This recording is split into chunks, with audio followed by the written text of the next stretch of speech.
Oh, this looks like a Red Sea reefer or water box all-in-one type tank. All right, the first thing that's jumping out on me is I gotta get straight on water volume because we've got sailfin tang, we've got a purple tang, and we've got a yellow tang. So they're not overly big, but the tank doesn't look overly big either. So we'll check on that in terms of sizing. Looks like we got an Anthias in here, a Chromis. So other than the 3 tangs in this small tank, 2 Chromis actually. See how long that lasts. Hopefully they both make it for a while. One doesn't kill the other like Chromis usually do. This tank is probably just getting started. Some coral in here that I can see, but not a lot. Nice clean sand bed. Maybe you did that for the video, but if not, congrats on keeping the sand bed that clean. We've got a snail or a hermit crab out on this rock. Let me pause for a second and take a look at this rock work. So the Aquascape is actually pretty cool.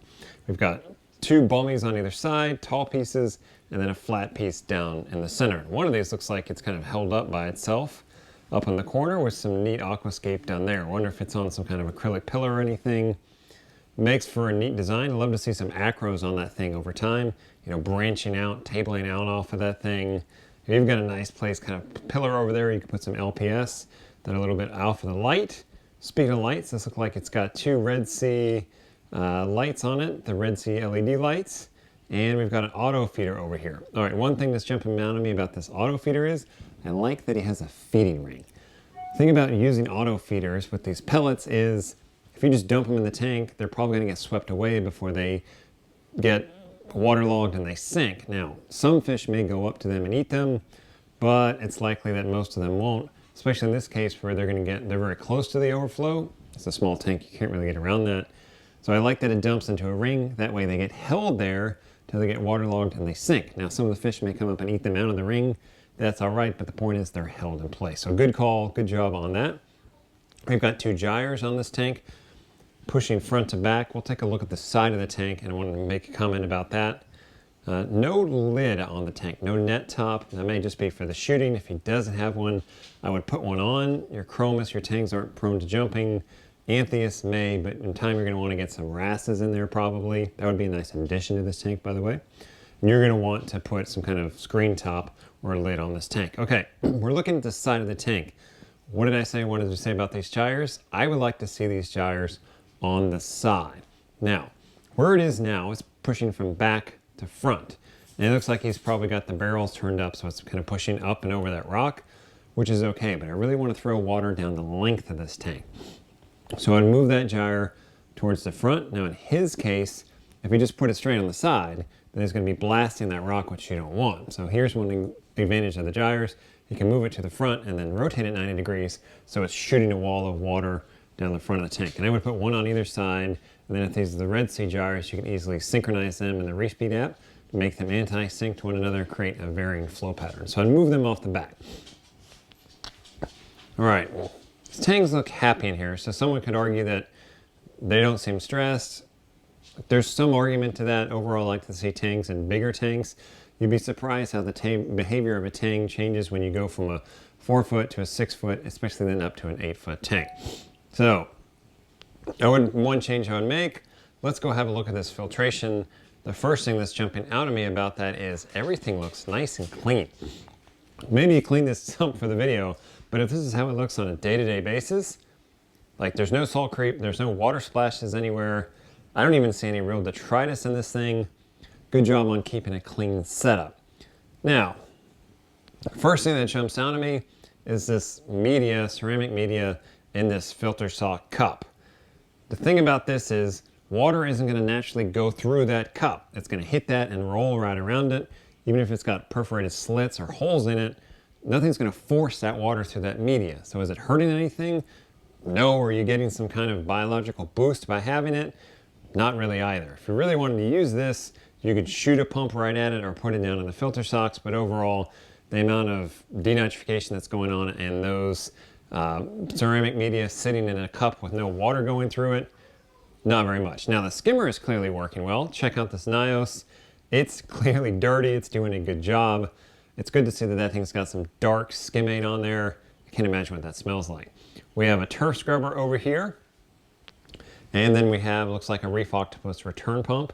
Again, like everything is very clean. And look, he even used white PVC, made a stand, and then he put white PVC fittings on it with white PVC pipe, which is cool. Like, it's really clean. It adds to the clean look. Now, let's be picky here for a second.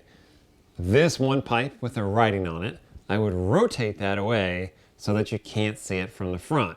I know that's being picky, but this is part of the job. This is a very clean setup. It's so clean that I'm going to notice those little things. Simple fix, rotate that pipe so you can't see the writing. The sponge filter looks clean. We've got a nice valve here on the back that probably spills off out of, that's a pump actually feeding the turf scrubber. So again, that's nice and clean. Okay, so look.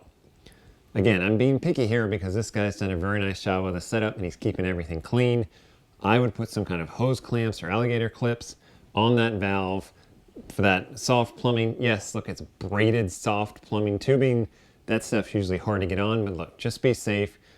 Grab a hose clip, hose pipe, clamp, or those alligator clips and just give yourself another layer of protection there. Overall, the sump though is very clean. He's got heaters that are in holders. He's got, looks like he's got a Trident line coming in here. All right, so here's one thing I would say about the Trident line. He's got it in that first chamber of the sump. That's where the dirtiest water is going to come down into the tank. So I would move that over to the return pump chamber so that it's picking up the cleanest water as possible. That is a very small line leading into the Trident. I found that it's pretty easy for it to clog, especially if you leave it in a dirtier type area of the sump, like that first chamber. So I would move it over to the return chamber. Now that may be a little bit of an issue because of its dosing, because somebody would say, look, you're dosing your calcium or alkalinity and it runs straight into the Trident line. This sump has a good amount of flow through, it looks like through it, so I'm not worried about getting an erratic alkalinity or calcium reading or even magnesium because the intake line for the Trident is downstream from your dosing lines. Overall, look, everything in here is clean. If there was any salt creep or splashing, he's wiped that down. He's even got a UV up on the top. Very clean plumbing job. Looks like he might have done a little bit of plumbing on his own with all these gate valves in here for precise control. Okay, look, see? He's got a hose clamp back up just a little bit right there on that soft plumbing line. Might as well put one right there on that two little fishies valve. Overall though, again, like this is really clean. No purple primer anywhere, black plumbing to match what already came with the tank. Little meaty reactor there. Okay, so look, here we go. Back to what I was saying about the Trident. It's in the dirty part of the sump and it's resting against the bag where stuff will settle and pick up stuff. So just move that line away. Simple fix, simple thing. Your Trident will thank you in time. Again though, overall, very clean setup. Very good job keeping everything clean. If I walked in and saw this like any other day other than when you're filming the video, I'd be really impressed that you keep the setup this clean. So really like it in here. Good use of space. Look, he's kind of tight because it isn't a huge tank, but he can get around there. He can easily clean the skimmer cup, easily pull out his filter socks. Easy to do. All right, now we're getting over to the guts of this thing in terms of electronics. There's our Reef Octopus return pump. We've got an Inkbird here to control the heater, the two reef waves, and the Trident here. And looks like no dosing yet. It's like the Voss water container is the unwritten rule of containers to use for Trident waste containers. I guess because it's like sexy. It's got that gray top to match your Trident. Nothing wrong with it. I just like noticing that most people that use like water bottles for Trident waste. They all use that Voss container. Maybe that's why. Looks like he's manual dosing here. We've got some Red Sea additives there. No dosing pump yet.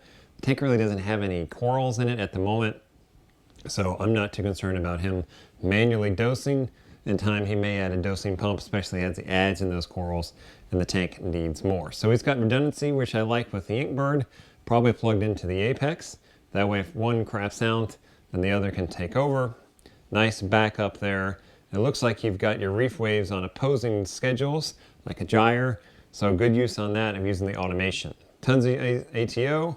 Oh, hang on. Pop the step. Whoa! Look at that. Like, okay. He's got an APC backup in there. We've got the Trident or the Energy Bar 832 in there. I mean, yeah, he's got a lot of wires, but look, he's made an effort to wrangle them up a little bit. I feel like I could trace some wires pretty easily in there. Someone's going to look at this video and say, hang on a minute, you've got that Energy Bar 832, the output fan kicking right against that board. How is this thing vented?